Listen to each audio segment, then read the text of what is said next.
मुक्ति की भूमि है वृंदावन, मनोभावों की भूमि है वृंदावन, मनुहार की भूमि है वृंदावन और हमारे प्रभु मदन मोहन की भूमि है वृंदावन। यहाँ की रज में खुद अखिल ब्रह्मांड नायक खेले हैं।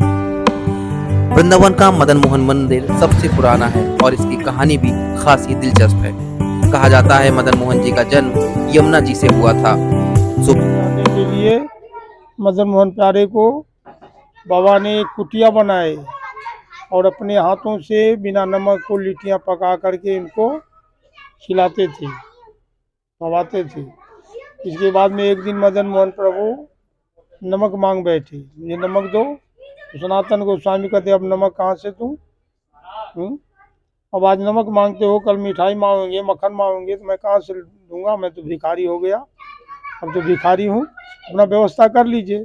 इन्होंने किए क्या, पंजाब के एक रामदास नाम के सौदागर जा रहे थे जहाज लेकर के, आगरा से उनकी फल और नमक की कारोबार थी। वो अपनी माया से अपनी मंजिल के सामने रोक लिए। इसके बाद में अब उन्होंने सौदागर जी ने घबराए हुए मिस्त्रियों से चेक करवाए। मिस्त्री ने कहा नहीं, आपकी जहाज में कोई गड़बड़ी नहीं है। तो भाई गड़बड़ी नहीं है तो फिर जा क्यों नहीं रहा? और घबरा गए। एक दिन देखे जंगल में धुआं होते हुए, तो कहा कि हो सकता है कोई मुनि महात्मा होंगे, चलें चल के देखें। उतर के जहाज पर से उतर के आते हैं, देखते हैं सनातन गोस्वामी जी लिट्टियाँ पका रहे हैं।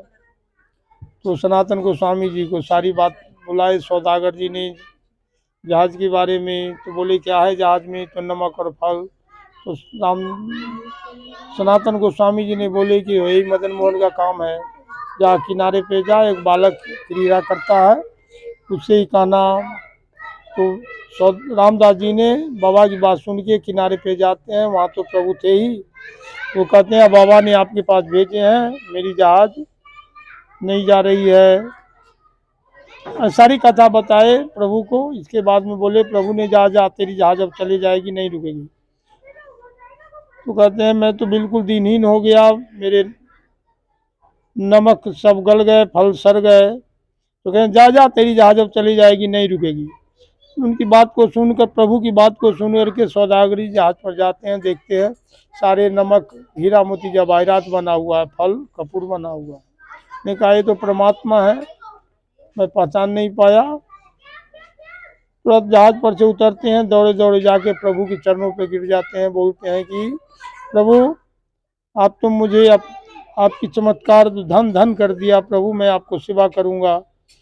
तो प्रभु कहते हैं जा बाबा से मिलो, सनातन गोस्वामी जी से।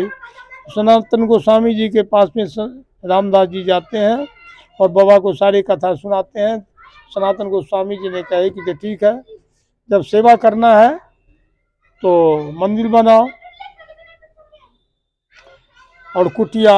तो मंदिर और कुटिया बनाने हेतु रामदास जी ने सारे सामान को इकट्ठा किए, एकत्रित करके,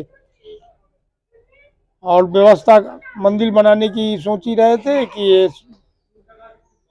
मदन मोहन प्यारे विश्वकर्मा जी को आह्वान कर दिया। विश्वकर्मा जी आके मंदिर बना दिए, मंदिर बन गया। इसके बाद में स्वयं प्रतिबिंब यहाँ पर बन गए प्रभु। इनकी वाणी राधे राधे को निकला। तो सनातन गोस्वामी जी बोले कि ऐसे क्यों? तो राधे राधे का जो जाप करेगा वो मुझको पाएगा। के बाद में वो प्रतिबिंब बन करके सारे ब्रह्मांड में पूजी जाती है। और ये वृंदावन की द्वादश आदित्य टीले के ऊपर इनकी मंदिर निर्माण है। मदन मोहन मंदिर की एक खास बात और है, यह मंदिर यमुना से 70 फीट ऊंचा है और 70 फीट नीचे तक यमुना में इसकी नींव है।